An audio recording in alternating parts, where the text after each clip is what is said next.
Hey, what is up everybody? Welcome back to my YouTube channel. In today's video, I'm going to be talking to you guys about the top 3 ways that I have learned to deal.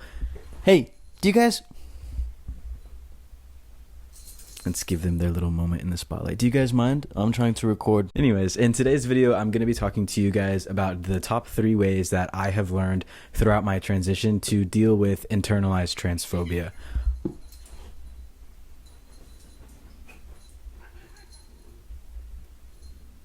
Are you guys seeing this drama? I'm gonna put one of you guys outside. I can't deal with this right now.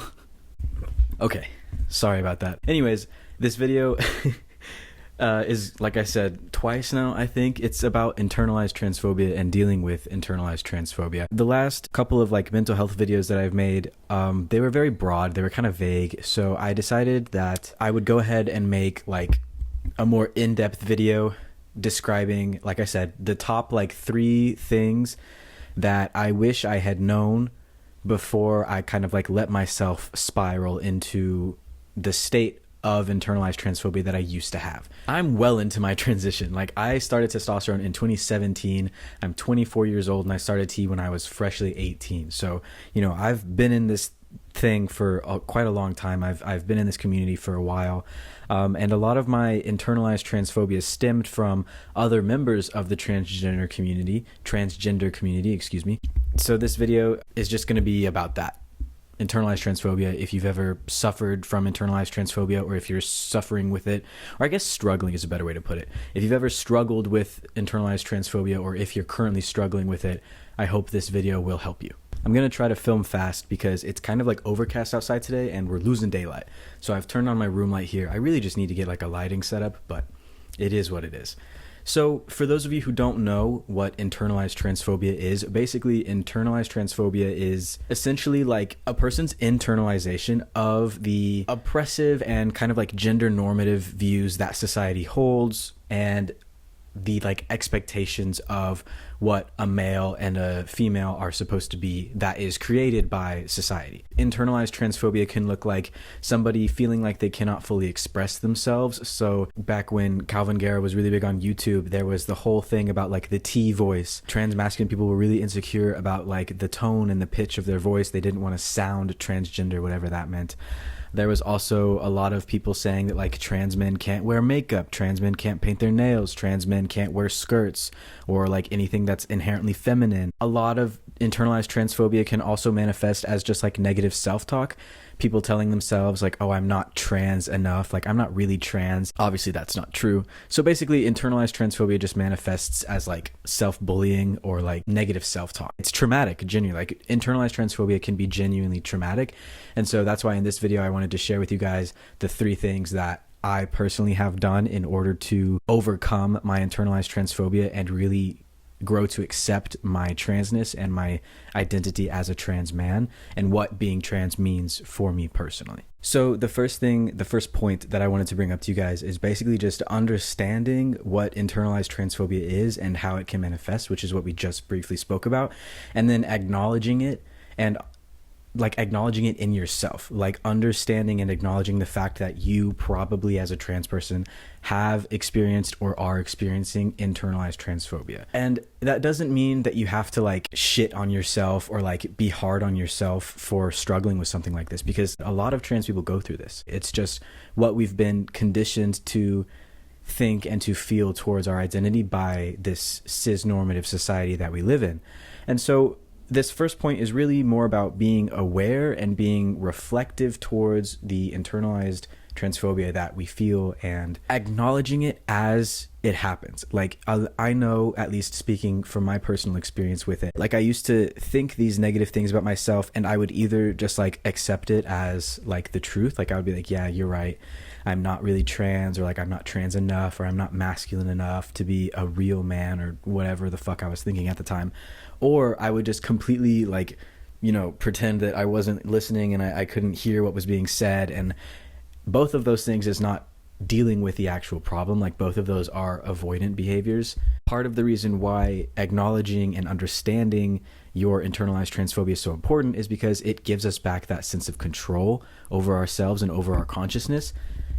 which is going to be like the first step in your like healing journey from internalized transphobia. Instead of trying to distract yourself or trying to just ignore and like, I don't hear you, the internalized transphobic thoughts, acknowledge it. Acknowledge the fact that you're feeling these things, like validate yourself. I see myself thinking these things. I acknowledge that I'm feeling this way. Now we need to get to the bottom of why I feel like that. Now we need to discuss why these thoughts are occurring to me and why I'm believing these thoughts to be true. And once you've done that, we can move on to the second step, which really just ties in immediately with what we just spoke about.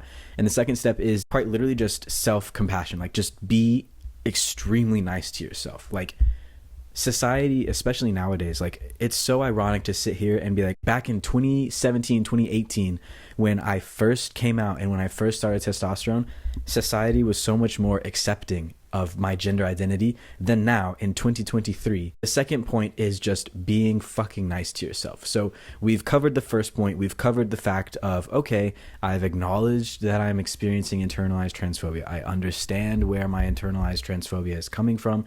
It's not my fault. It's society's fault. And we're on to the next, which is actually fucking dealing with it. And the way that you're going to deal with your internalized transphobia is pretty fucking straightforward. Pardon my French. I'm cussing a lot in this. It's a passion. It's a very passionate topic for me. Okay. So excuse my foul language here, but we're going to get to the root of this problem. And the way that we're going to do that is we're going to connect with the part of ourself that is saying these harsh, mean things to us. Imagine yourself sitting across the table from this part of you that is having these internalized transphobic, these toxic thoughts. I want you to ask that person, that part of you, why they feel and think the way that they feel and think, and be like, we need to talk about what this part of me is trying to achieve when they're telling me these things, and we need to understand what is driving this part of me, what makes them continuously show up in my stream of consciousness. And once you start asking that part of you yourself these hard questions, you will begin to do some serious internal work. When I was early on in my transition and I was experiencing a lot of internalized transphobia, ironically, the most of my internalized transphobia came not from society itself, because I've always been the kind of person where, like, I don't really give a fuck what society thinks of me. Like, I am who I am.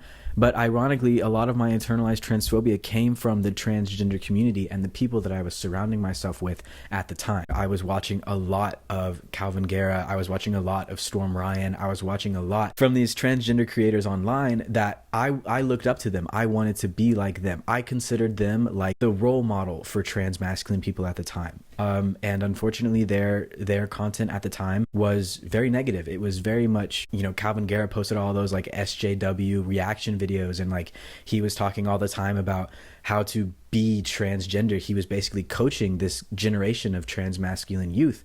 And I fell for it. If you're having these sorts of thoughts, you need to do the personal work, because a lot of the time that part of you is stemming from a place of toxic, like, fear. They're scared, they're hurt, they're vulnerable. It's so desperate to be normal and to fit in with what society and maybe even other members of the queer community say that transgender people have to be. That's the second step, is having the hard conversation with yourself, empathizing with those parts of yourself and saying, it's okay that you feel this way.